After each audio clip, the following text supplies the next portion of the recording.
사람들에게 말이 알려지고 그리고 많은 사람들이 사랑하는, 그래서 그것을 암송하는 그런 성경 구절이 성경에 여러 개가 있습니다. 그 중에서 여러분이 잘 아는 요한복음 3장 16절은 예수 믿는 사람들이라면은 이 성경 구절을 모르는 사람이 없을 정도로 많은 성도들이 이 성경 구절을 암송하고 좋아합니다. 그리고 오늘 우리가 읽은 시편 23편 1절 말씀이 또한 그렇게 유명한 성경 구절이라고 이렇게 말씀을 하고 있습니다. 여호와는 나의 목자시니 내게 부족함이 없으리로다. 어떤 분은 이 시편 23편 말씀을 전체를 암송하기도 합니다. 때로는 마음이 공고할 때, 마음이 외로울 때, 또 두렵고 낙심이 될 때, 또 어떤 화가 났을 때, 분노가 막 치밀어 오를 때, 어떻게 할지를 모르고 방황할 때도 이 시편 23편 말씀을 우리는 암송합니다. 저도 그렇고 여러분도 그런 분들이 계실 거예요. 차로 운전하건 걸어가건 침상에 누웠건 간에 어떤 때 혼자 시편 23편을 암송할 때가 많습니다. 그럼 왜 이와 같이 시편 23편이 많은 분들에게 그렇게 암송이 되고 사람들이 이 시편 23편을 그렇게 좋아하는 그런 시편이 됐을까? 어떤 특별한 점이 있을까?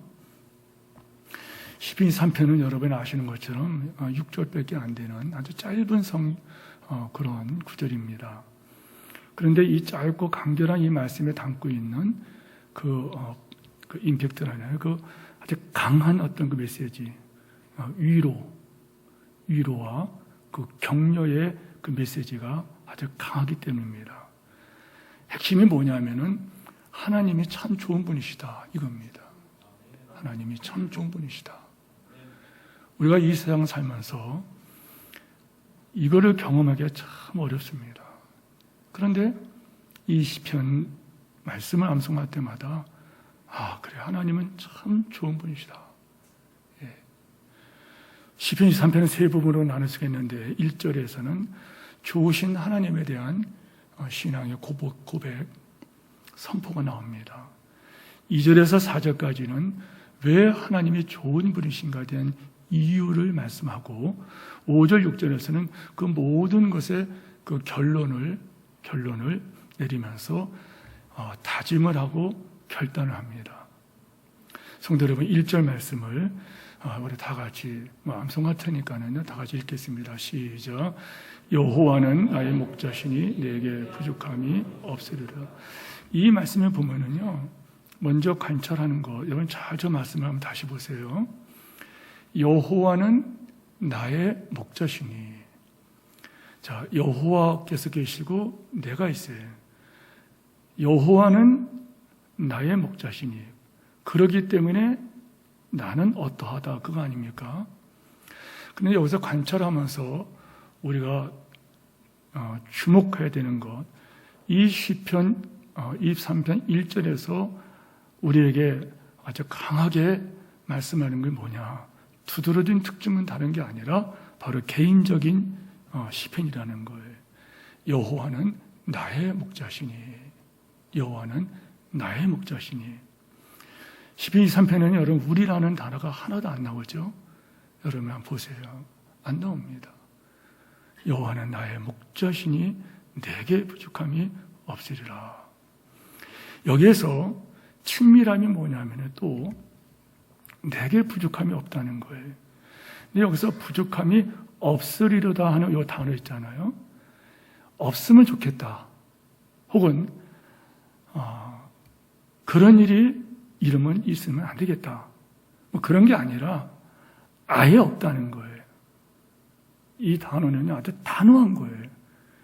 그 영어 그 수거에 보면 cut off라는 말이 있죠.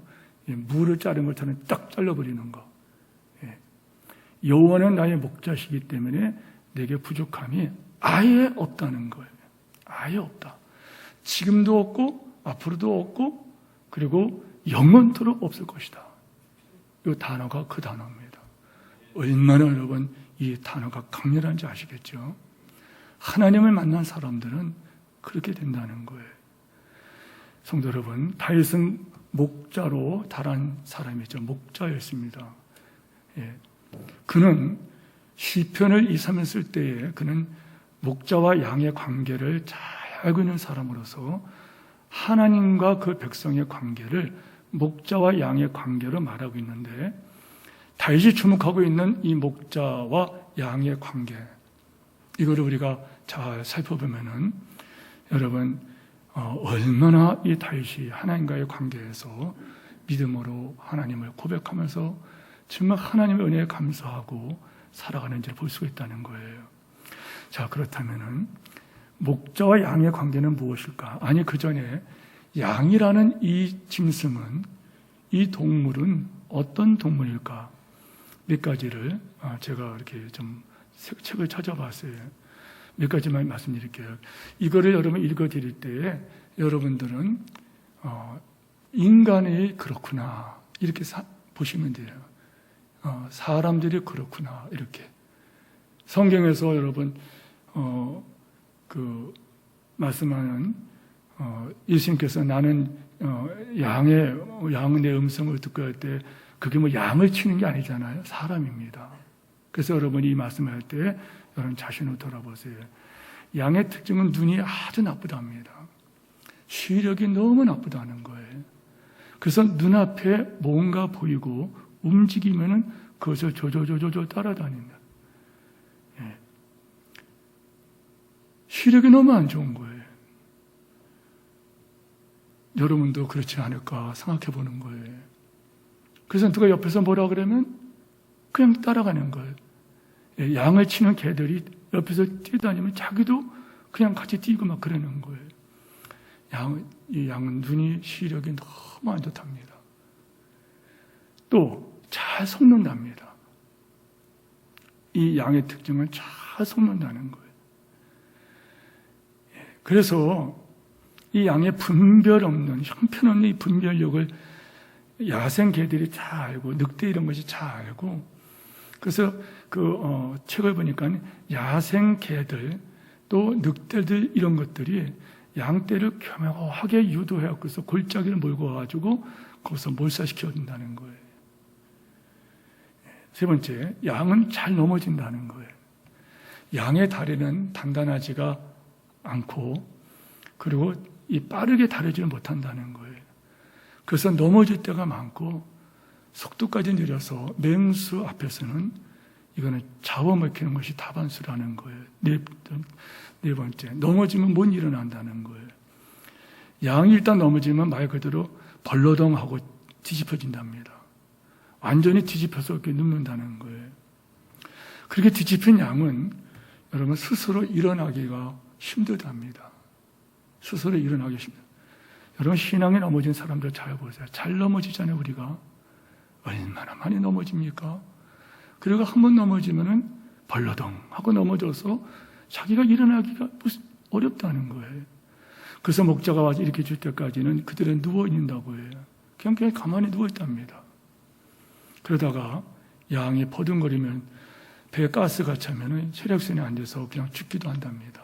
맹수가 와서 잡아먹기도 하고. 깨어라 근신하라 너희 원수 마귀가 두루 다니며 3개월짜리 차릴 때 그런 것이 있으면 그냥 먹히는 건다는 거예요. 양은 중심을 잃고 금방 잡지 못한다 그래요. 뒤집혀 있던 양이 제대로 이렇게 세워도 금방 중심을 잡지 못하고 또 쓰러진다는 거예요. 그래서 일으켜준 다음에 가만히 이렇게 붙들고 있어야 된다는 거예요. 그래야 이제 정신을 차리고 그때부터 또 활동을 한다 그래요. 그렇지 않나요? 시험 된 사람들 일으켜 보세요. 가만 놔두면 또 넘어져요. 가만히 붙들고 그를 격려하고 세워줘야 돼요. 여섯 번째, 양은 아주 이기적이고 지 못대로 합니다. 심지어 새끼 양이 배가 고파 애미 양들에게 다가와서 그 젖을 달라고 하면은요, 양들은 대부분 매정이 뿌리치고 그거를 돌보지 않는답니다. 우리는 양이 그러면 여러분 굉장히 온순한 것 같지만 양은 상당히 이기적이고 제멋대로를 합니다. 한 예로서 이거는 어떤 분에게 제가 그분이 글을 보내줘서 거기 읽은 건데요. 책에서 읽은 게 아니고, 양은 여러분 얼마나 못됐는지 이것들이 여름이면은 그렇게 몸을 댄다는 거예요. 왜냐하면 괴롭히려고. 너 더워서 고통 당해봐라 이렇게 한다는 거예요. 그런 못된 게 어디 있어요? 겨울이면 떨어진다는 거예요. 또 우리 인간이 그렇지 않나요? 남이 잘 되는 거 우리 성도들 가운데 이론은 남이 잘 되는 거 좋아하죠. 남이 잘 돼야 돼요. 그러나 실제에서는요, 남이 잘 되는 거 그렇게 배 아파하고 힘들지 않습니까? 목회자들도 그래요. 주변에 있는 교회가 부흥되면 배가 아프고, 말은 목사님 교회 부흥된다면서요, 참 감사하네, 하나님 이러셨어요 이러지만은 속으로는 배가 아파서 그렇지 않나 이 말이에요. 남의 자녀가 잘 되고 다 이렇게 흥왕하면은 기뻐해야 되는데 여러분 그렇지 않지 않습니까? 양은 방향 감각이 없답니다. 양은 방향 감각이 없어요. 시력이 너무 나쁘기 때문에 여러분 거기에 낭떠리인지 그리고 가시나무가 있는 곳인지 알지 못하고 그냥 막 간다는 거예요. 막 간다는 거예요. 그래서 양은 반드시 목자나 양치기가 옆에 있어야 된다는 거예요. 7번째, 8번째, 양은 방어력이 전혀 없다는 거예요. 양은 자기를 방어하는 능력이 전혀 없기 때문에 잘 속고 눈도 안 보이고 뛰는 속도까지 느리기 때문에 반드시 누군가 그를 지켜줘야 된다는 거예요. 한마디로 양은 전적으로 의존할 수밖에 없는 짐승이다. 그래서 어떤 성경학자가 주석에서 이런 말을 써놨어요. 양은 하나님의 계시다. 하나님의 계시다. 하나님이 없는 인생을 보여주려고 창조한 피조물이다. 이렇게 양에 대해서 써놨어요. 양은 하나님이 없는 인생을, 하나님이 없는 인생이 얼마나 불쌍한 것인가. 양의 생존을 위한 유일한 방법은 목자가 있어야 되는 거예요. 양이 죽고 사는 것은 목자가 있느냐 없느냐. 그래서 목자 없는 양은 불쌍하고 위험하다는 거예요.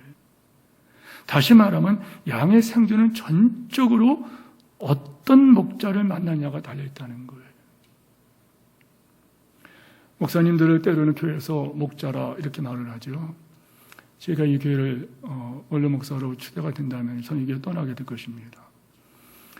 원로 목사로 추대가 되고 오늘 여러분이 그거를 통과시켜 준다면은 그 다음에는 이제 행정 절차를 밟아서 원로 목사로 담임 목사님이 새로 오시면 그분이 담임 목사로 세워지는 그날 저는 이 교회 담임 목사가 아닙니다. 그러면 이제 새롭게 그 목자가 세워질 거예요. 여러분 목자를 잘 만나야 된다. 이게 왜 중요한지 압니까? 어떤 목자를 만나느냐가 중요하다는 거예요. 어떤 목자. 그러나 양은 목자를 선택할 수가 없다는 거예요. 양이 당신을 선택할게요. 당신 이게 안 된다는 거예요. 그렇지 않나요, 여러분? 양이 목자를 선택하는 게 아니에요. 목자가 양을 선택하죠. 그런데 여기에서 다윗은 고백을 합니다. 하나님은 나의 목자시니 내게 부족함이 없도다. 뭘 말하는 거예요? 다윗은 참 좋은 목자를 만났다고 고백하는 거예요. 이 고백이 이제는 다윗의 고백이 아니라 여러분의 고백이 되기를 축원합니다. 성도 여러분, 다윗은 하나님이 나의 목자시다. 그래서 나는 부족함이 없다. 선포해요. 민수기서의 말씀처럼 네 말이 내게 들린대로 내가 시행하리니 여호수아와 갈렙은 그 믿음대로 가나안 땅에 들어가고 영광을 저 앞에 돌리죠. 그러나 10명의 정탐꾼은 그들이 말한 대로 불신의 말을 하고 불평을 한 대로 그들은 그 자리에서 하나님께서 죽여버리죠. 10명을. 그리고 그 말을 듣고 오도방정을 떤 이스라엘 백성들은 광야길에서 모조리 광야길에서 죽게 됩니다. 성도 여러분, 여호와는 나의 목자시니 내게 부족함이 없다. 이 고백이 여러분 믿음의 고백으로 선포되기를 축원합니다. 그렇게 말하세요. 있는 4가지가 있어요. 무조건 믿으라는 게 아니라 2절, 3절, 4절 말씀을 우리 다 같이 함께 읽도록 하겠습니다. 2절, 3절, 4절입니다. 시작. 그가 나를 푸른 풀밭이 누시며 신만한 물가로 인도하신도다. 내 영혼을 소생시키시고 자기 이름을 위하여 의의 길로 인도하신도다. 내가 사망의 음침한 골짜기로 다닐지라도 해를 두려워하지 않을 것은 주께서 나와 함께 하시니라. 주의 지팡이와 막대기. 아멘. 예. 네 가지가 여기서 왜 하나님께서 다윗이 고백한 하나님은 다윗에게 나의 하나님이다. 예, 나의 하나님이다. 그리고 나는 그래서 부족함이 없다. 네 가지를 그는 고백합니다. 이 말씀이 나누면서 우리도 이런 고백이 터지기를 좀 소원하는 거예요. 2절 말씀 다시 보세요. 그가 나를 푸른 풀밭에 누시며 쉴만한 물가로 인도하신다. 무슨 말씀이에요? 한마디로 하나님께서는 그의 목자가 되시는 이유가 뭐냐? 하나님께서 나를 푸른 풀밭에 누시며 쉴만한 물가로 인도하신다. 하나님께서 나를 이렇게 해주신다는 거예요. 한마디로 뭘 말하는 거예요? 안식이라는 거예요. 하나님께서 목자가 되셔서 제일 먼저 하시는 일이 뭐냐면은 안식이에요. 안식. 여러분, 하영주 목사님께서 하신 말씀을 제가 자주 인용해 드렸죠. 그분의 성도들에게, 성도 여러분, 안심하십시오. 그분은 안식이라는 말보다는 안심하십시오. 별별 일이 다 벌어지지 않습니까? 별별 일이 다 만나지 않습니까? 별별 소리를 다 듣지 않습니까? 그때마다 우리는 마음에 두렵고 낙심이 되고 때로는 분노가 치밀어 오르고 때로는 갈 길을 몰라서 방황하고 얼마나 우리가 그런 세상을 살아가나. 그런데 하영재 목사님은 나중에 암으로 세상을 떠나고 일주일에 2번씩 투석을 하고 그 극심한 고통 중에서도 하영재 목사님 마지막 그 임종 직전에 마지막 설교를 하고 떠나시잖아요. 여러분, 하영재 목사님이 하신 말씀 뭐예요? 성도 여러분, 안심하십시오. 이 땅에서도 우리가 하나님 자녀요. 이 땅을 떠나서도 하나님의 자녀요. 이 땅에서도 하나님의 사랑받는 자녀요. 이 땅을 떠날 때 하나님의 사랑받는 자녀, 우리를 사랑하시는 그분의 품으로 가는 것입니다. 성도 여러분, 제일 먼저 하나님께서 다윗의 목자가 되셨다. 그 이유가 뭐냐? 안식을 주셨다는 거예요. 하나님께서 그에게 쉼을 주셨다는 거예요. 성도 여러분, 양과 갈려진 그 이미지를 보면은요, 여러분이 그림이라든지 사진을 보면은, 아니 여러분이 농장에 가보면은요, 양이 여러분 대부분 그림이나 사진이나 보면은 양들은 서 있습니다. 이렇게 양들이 쭉 누워 있는 거 같습니까? 서 있습니다. 누워 있는 사진은 거의 없어요. 양 기본적으로 잘 눕질 않아요. 왜 그럴까요? 겁이 많아서입니다. 자신이 안전하다고 확신이 될 때까지는 절대로 여러분 눕지 않는답니다. 또 먹을 것이 충분하지 않아서 그래요. 왜? 양은 시력이 약하기 때문에 거의 이게 앞이 안 보이기 때문에 불안한 거예요. 늘 불안한 거예요. 어디 가야지만이 풀밭이 있는지, 푸른 초장과 쉴만한 물가인지 모른다는 거예요. 늘 초조하고. 그래서 왜 그런 종종거림이라 하잖아요. 막 어쩌면 좋아 하는 것처럼 양은 그게 우리 인생이 그렇다는 거예요. 또 파리나 벌레가 길을 필 때 눕지 못하고, 다른 양과 싸움이 있을 때 눕지 못하고, 맹수가 올 때 눕지 못하고, 늘 전전긍긍. 그런데 본문은 하나님이 이 양을 누이신다. 참된 안심을 주신다는 거예요. 오늘 우리 사람들을 보십시오. 성도 여러분, 어떻게 하면 평안할까? 어떻게 하면 쉼을 얻을까? 제가 이제 그 카톡에 그 개인 프로필 사진 넣지 않습니까? 또 거기다 글을 쓰죠. 거기다가 그런 힘들 때마다 쓰는 글이 있어요. 천국이 그립습니다. 천국이 그립습니다. 이 세상이 즐겁고 재밌으면 왜 그런 말을 썼겠어요? 천국이 그립습니다. 물론 천국이 그립죠. 그러나 왜 그러겠어요? 여러분, 이 다윗이 여호와는 나의 목자시니 내 부족함이 없으다. 그가 나를 푸른 초장에 넣으시며 그가 나를 실만한 물가를 그가 인도해 주신다. 그는 그 안에서 안식을 누렸다는 거예요. 자, 오늘 사람들이 안식을 찾아다녀요. 어떻게 하면 편안할까? 어떻게 하면 쉼을 얻을까? 그러나 사람들은 다른 곳에서 안식과 쉼을 얻으려고 전전긍긍한다는 거예요. 때로는 물질로, 때로는 어떤 권력자로, 때로는 세상에 있는 어떠한 건강이라든지 어떤 배경을 가지고 그렇게 하지 않습니까? 그래서 비꼬는 말이지만은 신학교라 쪽에 기독교 변증학이라고 하는 그 학문을 배울 때 기독교를 변증하는 것, 기독교를 변호하는 그런 학문이에요. 황금은 나의 목자시니 내게 부족함이 없으리로다. 그가 나를 푸른 초장에 넣으시며 쉴만한 물가로 인도하여 돈이 내 영혼을 소생시켜 주시고 돈이 우리를 그렇게 인도한다. 사망의 음침한 골짜기로 지날지라도 해를 두려워하는 것은 돈이 내게 있습니다. 여러분 그걸 듣고 보면 소름이 확 끼쳐요. 와, 돈. 이게 서양 사람들이 찾는 거 아닌가요? 권력. 저도 지금은 다 끈떨어진 사람이 됐지만 한때는 저도 세상 용어로 권력의 그 끈앞을 그 밑에서 그늘을 밑에서 참 편했어요. 형님이 청와대 그 연결이 되어 있고 그 수석 그 비서관에 친구가 있어 그래서 어려움을 당할 때 뭐 검찰총장으로 뭐 연락이 가고 막 해결되고 막 조금 어려우면 성도들이 이거 좀 해결해 주세요. 걱정하지 마라. 전화 몇 통이면 거의 풀어져요. 그런데 형님은 돌아가시고 미국으로 이민 가시고 그러면서 또 대전에 와서 이제 다 이렇게 끈 떨어지니까는 그런 게 없어요. 그런데 여러분 생각해 보세요. 에레미야 2장에 이런 말씀이 있어요.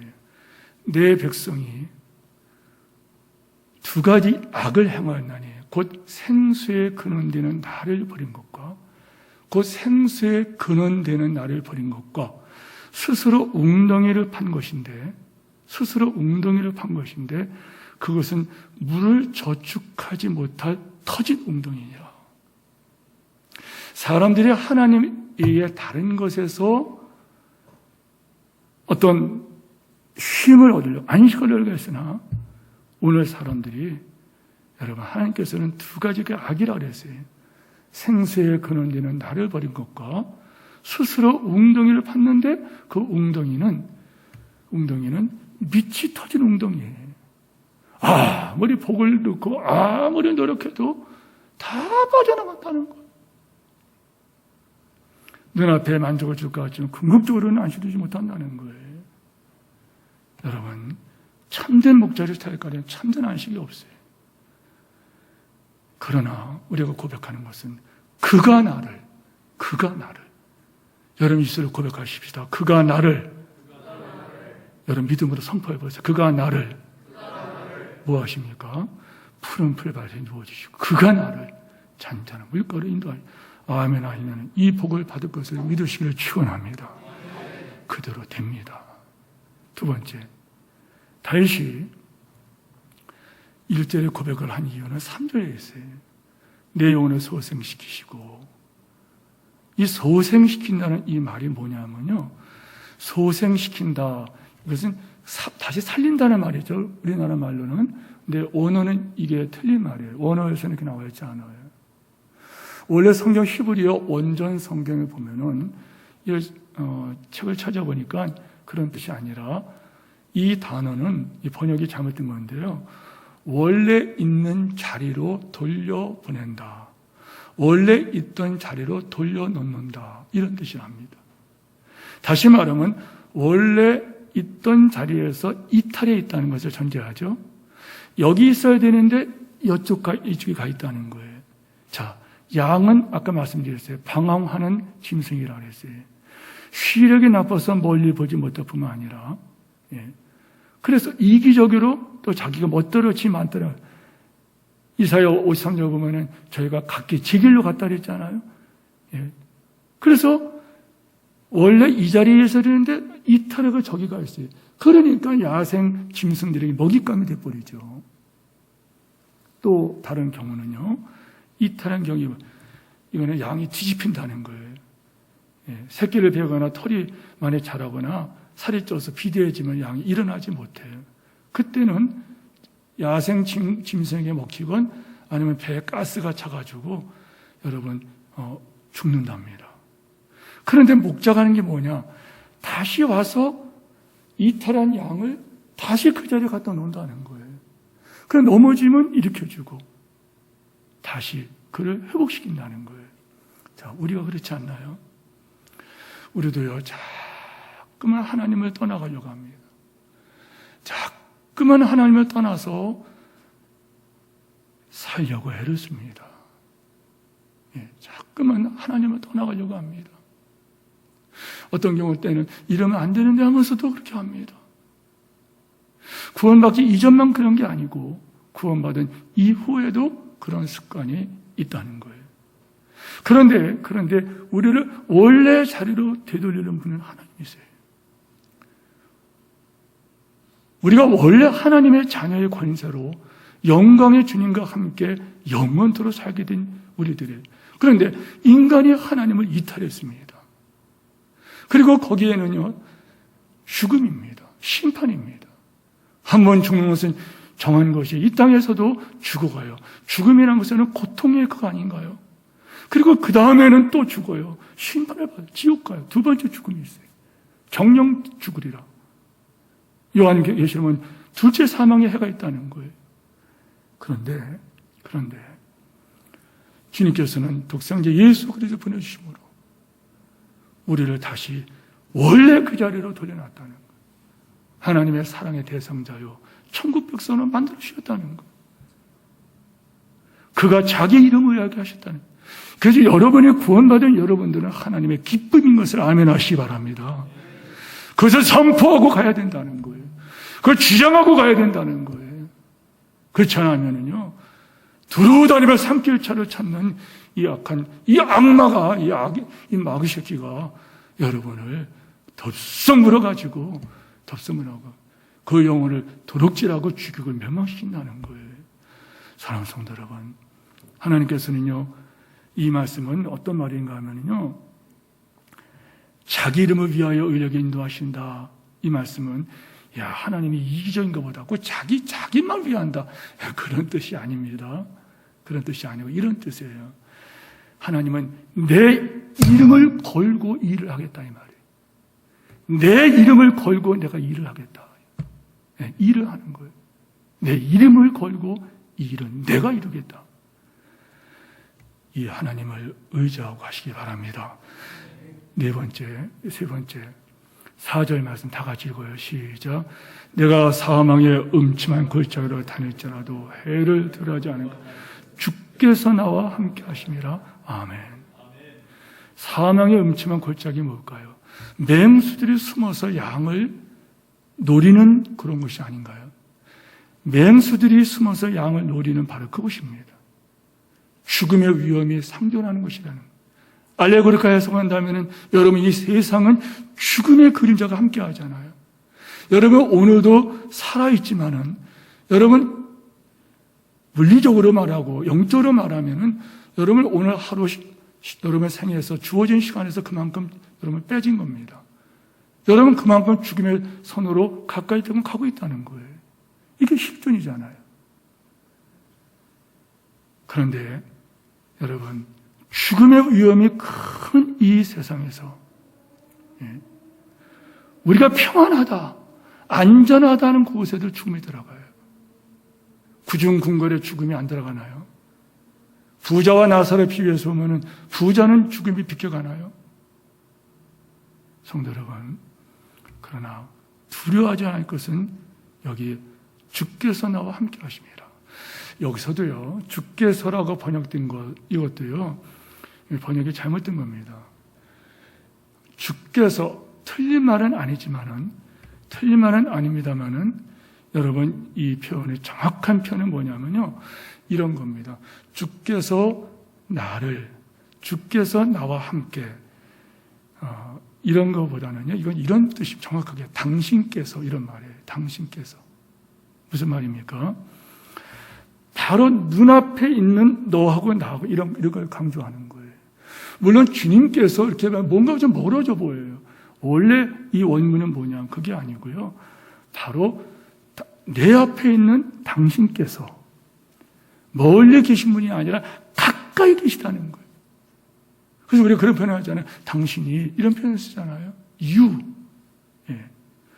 목자는 어떤 거예요? 다시 볼 때 목자는 늘 다윗과 함께 했다는 거예요. 그 어떤 상황에서도 평안함을 누릴 수 있는 그 유일한 근거와 이유가 뭐냐? 그가 누구와 함께 하느냐 이거예요. 누구와 함께 하느냐. 그렇죠. 누구와 함께 하느냐. 비유가 될지 모르겠지만 생각 갑자기 생각나는데 군대에서 태권도를 하다가 시범 대련을 하다가 무릎이 이렇게 연골이 나가버렸습니다. 전방 십자인대가 끊어져 버리고 반월성 연골이 파열됐어요. 그 당시에 얼마나 아픈지 몰라요. 그런데 저희 때 군대는 그런데 때리는 거예요. 일어나라고 속된 말로 쌍욕을 하면서 와서 때리는 거예요. 너무 아프고 그냥 다리가 막 부었고서 바지가 이게 터질 것 같으니까 그때서야 칼로 바지를 자르고 급하게 이렇게 침상에 누웠는데 그 통증은 말로 못해요. 그런데 여러분, 제가 늘 사랑하고 존경하는 그 장로님, 한인권 장로님이라고는 그 장로님께서 그 당시에는 그분이 중위였고 저는 일병이었습니다. 막대기 2개. 그런데 그분이 오시더니 제 신상 파악을 하시는 것 같아요. 그러더니 총신대학교 다니자 왔느냐. 그래서 그렇습니다. 그랬더니 그분이 갑자기 그러면 제가 기도해도 되겠냐고. 얼마나 고마워요. 근데 이번에 손을 잡고 그렇게 기도하는데 눈물이 나더라고. 얼마나 눈물이 나는지. 정말 그분의 그 손길이, 그 따스한 손길이, 그 따스한 말들이, 그 차박한 처절한 기도가 여러분, 제 마음의 상처와 걱정, 근심을 다 몰아내더라고요. 그러고 나서는 이분은 일부러 자주 저를 찾아오는 거예요. 저를 괴롭히지 못하도록. 그리고 나중에 조치를 해가지고서 결국에 수술받고 이렇게 국가유공자로 제가 나오게 되었지만은 저는 가끔 그런 생각을 해요. 사람은 누구와 함께 있느냐? 누구와 함께 있느냐? 사망의 음침한 골짜기로 지날지라도 해를 두려워하지 않을 것은 내가 누구와 함께 하느냐? 누구와 함께 하느냐? 다윗은 하나님이 지금 함께 하신다. 다윗은 그가 하나님께서 어떤 일을 정말 알고 있었다는 거예요. 찬송가 이런 찬송가였죠. 주 예수를 깊이 아는 놀라운 그 은혜. 하늘나라 즐거움이 매일 새롭도다. 성도 여러분, 여러분이 모를지라도요, 그분은 여러분을 떠나지 않아요. 세상 끝날까지 너와 함께 하리라. 그래서 이 주님을 만나는 사람, 이 주님과 접촉된 사람은 성공한 사람이고, 주님과 끊어진 사람은 계속 혼자 방황하는 거예요. 그렇다고 주님이 떠나갔나요? 아닙니다. 세상 끝날까지 영원토록 함께 하십니다. 할렐루야. 이 주님을 믿고 아멘 하시기를 축복합니다. 넷째로 4절에 이런 말씀이 있어요. 주의 지팡이가 막대기가 나를 하니, 이거는 여러분 다윗만이 알 수 있는 그런 고백이에요. 뭐냐면은 목자에게는 지팡이가 있고 막대기가 있다는 거예요. 막대기는 뭐냐? 주의 지팡이는 뭐냐? 여러분, 목자는 2 종류의 막대기를 들고 다녀요. 하나는 뭐냐면, 여러분 그거 아십니까? 곤봉이라고 아세요? 요즘 제가 어릴 때 곤봉이라는 걸 했었어요. 이렇게 곤봉이라는 걸 했는데요. 그 곤봉을, 하나는 곤봉이에요. 곤봉. 경찰들이 범인 잡으러 출동할 때 뭐 총도 집어넣고 뭐 하지만은 그 경찰 그들이 갖고 있는 어떤 그런 막대기가 있죠. 이렇게 촥 하면 길어지는 거. 그래서 경찰서 가서 그때 서정, 지금 그러면 딴 데를 갔지만 서정하고 어떤 차를 마시며 대화를 할 때 그분이 그러더라고요. 목사님, 경찰 무기가 이런 거예요. 이렇게 보여주는데 신기하더라고요. 척 그렸더니 딱. 근데 진짜 범인을 잡을 수 있겠더라고요. 그게 바로 여러분, 막대기입니다. 그래서 공범 같은 것은 뭐 하냐면은 짐승이 오면 그 짐승을 때려 죽이는 거예요. 맹수를. 양을 보호하기 위해서 그 양을 거기서 때려 죽이는, 그게 바로 여기에 바로 그 막대기를 말하는 거예요. 또 하나 뭐냐면은 그것은 긴 막대기가 있어요. 이것은 뭘 말하냐면 아까 그랬잖아요. 양이 눈이 나쁘기 때문에 또 양은 못 됐어요. 이게 지 멋대로 해요. 자꾸만 딴 데로 가요. 그래서 이 양이 여러분이 아는 것처럼 골짜기에 빠지기도 하고 혹은 가시나무 덤불로 들어가요. 이럴 때에 그 지팡이 생각하면 이렇게 되는 거 있잖아요. 옛날에 손잡고 하는 거. 예, 그 지팡이를 가지고 양을 끄집어내는 거예요. 이렇게 양의 다리를 걸고 목을 걸고 이렇게 끄집어내는 거예요. 다윗은 그거를 생각한 거예요. 주님의 지팡이와 막대기가 나를 안위하시나이다. 하나님은 나의 보호자가 되신다는 거예요. 하나님은 여러분의 보호자가 되심을 믿으시기를 축원합니다. 다윗은 그것을 한두 번 경험한 게 아니에요. 다윗이 골리앗 앞에 섰을 때 그런 얘기를 하죠. 너는 칼과 단창으로 내게 나오거니와 나는 만군의 여호와의 이름으로 내게 나가노니 네가 기름 부은 하나님의 백성들을 네가 모욕하느냐 하면서 여러분 그가 나가잖아요. 다윗은 그때마다 양을 지킬 때마다 그는 곰이 내게 왔을 때 내가 곰의 입을 찢어 죽였고 사자의 입을 내가 찢었다 그렇게 말을 해요. 그때마다 이 다윗은 하나님은 나를 보호하시고 인도하시는 거다. 이것은 여러분이 아멘할 때 체험될 것입니다. 특별히 5절 6절 말씀을 더 보시기 바랍니다. 우리 같이 읽으면 더 좋을 것 같아요. 같이 읽어요. 시작. 주께서 내 원수의 목전에서 내게 상을 베푸시고 기름으로 내 머리에 바르셨으니 내 잔이 넘치나이다. 내 평생의 선하심과 반드시 나를 따르니 내가 여호와의 집에 영원히 살리로다. 아멘.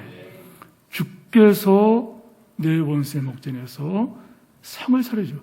주께서 상을 차려주시고 목자의 이미지가 뭐냐? 지금은 손님을 접대하는 그런 이미지로 이 다윗이 묘사를 합니다.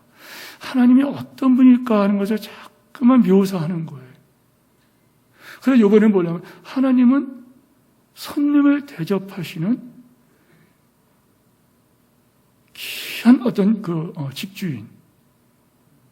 그런데 여러분 창세기에 보면은 천사들이 아브라함 앞을 지나갈 때 아브라함이 그를 극진히 대접합니다. 그 천사들이 소돔과 고모라를 멸망시키러 가실 때 여러분 그걸 롯이 사고 있지 않습니까? 그런데 그 롯도 얼마나 그 손님을 극진히 대접하는지 우리 상식으로는 이해가 안 되는 그런 일을 합니다. 소돔과 고모라 사람들이 그 사람들에게 동성애를 하겠다고 막 끌어내려고 할 적에 롯이 그들을 보호하고 상식으로 이해가 안 되는 말을 하는데 결혼하지 않은 두 딸이 있으니 이 딸을 내줄 테니 너희들이 마음대로 하라. 이게 이해가 안 되는 말이에요. 그러나 그 당시에 시대를 거슬러 올라가면은 여러분 그 당시에는요 지금도 그런 게 있다 그러잖아요. 그 베두인족인가 어떤 족 이런 데 보면은 손님을 보호하기 위해서는 심지어 여러분 참 말하기 참 민망하지만은 아내까지 심지어 딸까지 내준다고. 그리고 손님을 대접하기 위해서는 자기 가장 좋은 곳으로 그렇게 해준다고. 이게 바로 그런 거예요, 여러분. 무슨 말인가 하면은 다윗이 볼 때 주께서 내게 상을 차려주신다는 거예요. 보통 상이 아니에요. 공급해 주시는 하나님을 말하는데 그걸로 끝나지가 않아요. 어디에서 그래요? 두 가지를 합니다. 하나는 뭐냐면은 상을 차려주면서 기름을 내버려 바랐다는 거예요. 마음껏 축복하는 거예요. 하나님께서 내게 하나님께서는 나의 공급자가 되시는데 그 끝나는 게 아니라 축복을 하시면서 공급해 주신다는 거예요. 아멘 하시기 바랍니다. 네. 믿음대로 가는 거예요. 믿음대로. 목회자도 그래요. 목회자들 보면은 그 믿음의 고백을 아멘, 아멘, 아멘, 아멘 하면서 아멘, 아멘 따라간 사람 삶의 뒤에 보면은 참 아름답고 그 사람이 큰 일을 하게 돼요. 그런데 늘 원망하고 불평하고 왜 원망 불평해? 하나님을 믿지 못하니까 하나님을 불신하니까 불평이 터지는 거예요. 사망의 음침한 골짜기를 다 지나가요. 그러나 해를 두려워하지 않을 것은 주께서 나와 함께할. 이걸 믿는 자와 믿지 않는 자가 갈라진다는 거예요. 그런데 여기 말씀 보세요. 주께서 내게 상을 베어서 내 원수의 눈앞에서 상을 베풀. 내 원수의 눈앞에서 내게 바상을 차려주신다는 거예요. 예. 주께서 상을 차려주세요. 원수의 눈앞에서 나를 지극히 높이고 내게 복을 주신다는 거예요. 성도 여러분, 우리 하나님께서는요, 원수의 목전에서 그렇게 하십니다. 여러분을 괴롭히고 여러분 생애에 아픔을 주는 그런 자 앞에서 믿음으로 가는 사람들에게는요, 공급하실 뿐만 아니라 기름으로 여러분 머리에 부으실 것을 아멘 하시고 가시기 바랍니다. 그래서 다윗의 결론은 뭐예요? 이것입니다. 내 평생에 선하심과 인자하심이 반드시 나를 따르리니. 이 결론이 아닌가요? 하나님의 선하심, 인자하심이 계속해서 나를 따를 것이라. 근데 여기에서 여러분 정말 이 말씀을 알면은 우리가 또 참 힘을 얻어요. 내 평생의 선하심과 인자하심이 정녕 반드시 나를 따르리니, 나를 따르리니. 여러분, 이 따른다는 말은요, 얼마나 이 강한 말인지요. 이걸 말하는 거예요. 도망가는 적을 쫓아가서 죽이려고, 진짜 사생결단 아닙니까? 도망가는 적을 쫓아가서 죽이려고 그냥 끝까지 쫓아오는 거예요. 네, 끝까지 쫓아오는. 요때 쓰는 단어가 이 단어입니다. 그럼 여러분 어떤 편인지 아시겠죠? 자, 생각해 보세요. 하나님께서 여러분의 자녀를 끝까지 쫓아와요. 끝까지. 전에 어떤 유튜브 보니까는 그 미사일인가 이런 걸 하나 쏘니까는 그게 비행기를, 도망가는 비행기를 끝까지 막 쫓아다니 나중에는 폭파시켜버리더라고요. 그거 같은 거예요. 끝까지. 도망가는 적군을 잡아 죽이려고 쫓아가는 그 표현이 이거예요.